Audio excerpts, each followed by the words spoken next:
Lo ngapain di situ, Kunti? Ikut campur mulu lo. Pekan lalu kita telah membicarakan masalah bagaimana sih manusia zaman dulu membedakan mana makanan dan mana yang bukan makanan. Sekarang timbul lagi sebuah pertanyaan dari kambing saya. Dia bertanya seperti ini.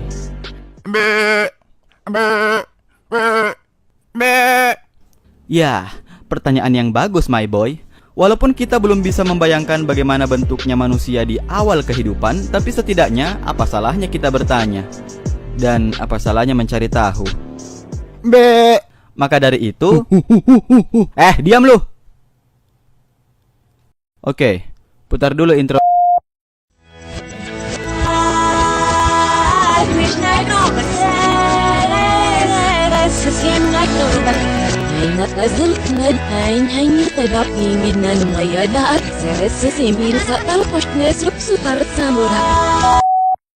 Untuk menyampaikan pendapat dari satu Pithecanthropus erectus ke Pithecanthropus erectus yang lain, tentu harus ada komunikasi.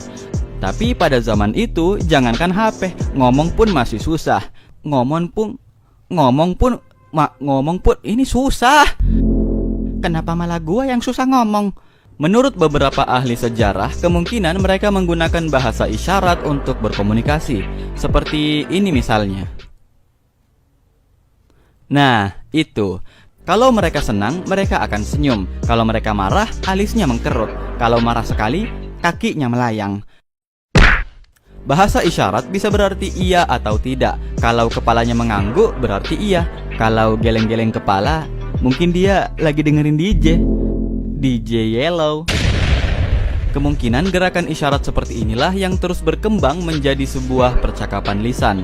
Pada sebuah studi di University of California mengatakan bahwa percakapan lisan pertama mungkin terjadi antara 2,5 sampai 1,8 juta tahun yang lalu.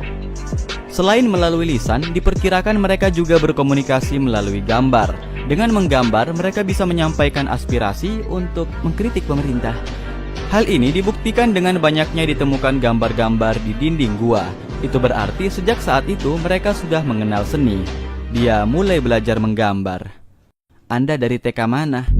Dari gambar-gambar ini pula berkembang menjadi tulisan yang bisa dimaknai oleh manusia. Dan ternyata dengan gambar-gambar itu mereka tidak hanya berkomunikasi dengan sesama Pithecanthropus erectus saja, melainkan mereka juga telah berkomunikasi dengan kita yang hidup jutaan tahun setelahnya.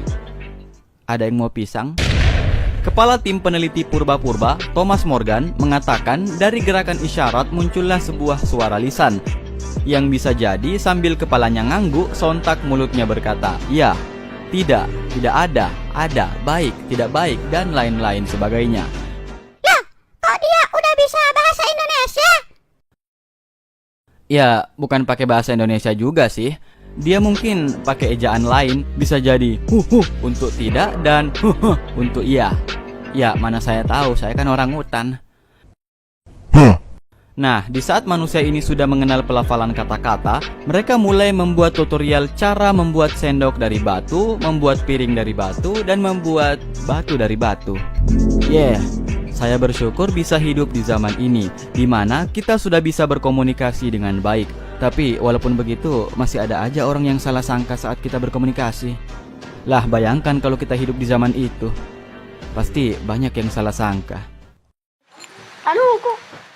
Oke, pemirsa yang selalu mengeluh dan tidak mau bersyukur, itu saja dulu dari saya. Semoga bisa dipahami dan tetaplah berkomunikasi biar tidak lupa bagaimana caranya berbicara. Aduh, tutorial berbicara. Tapi kira-kira bagaimana ya cara hewan itu berkomunikasi? Padahal kan ucapannya sama-sama aja. Kayak kucing misalnya, meong-meong doang. Maksud saya, apa yang membedakan antara setiap kata yang dia ucapkan? Apa bedanya meong dengan meong? Bingung gua. Untung gua bukan kucing. Sudah bete. Oke.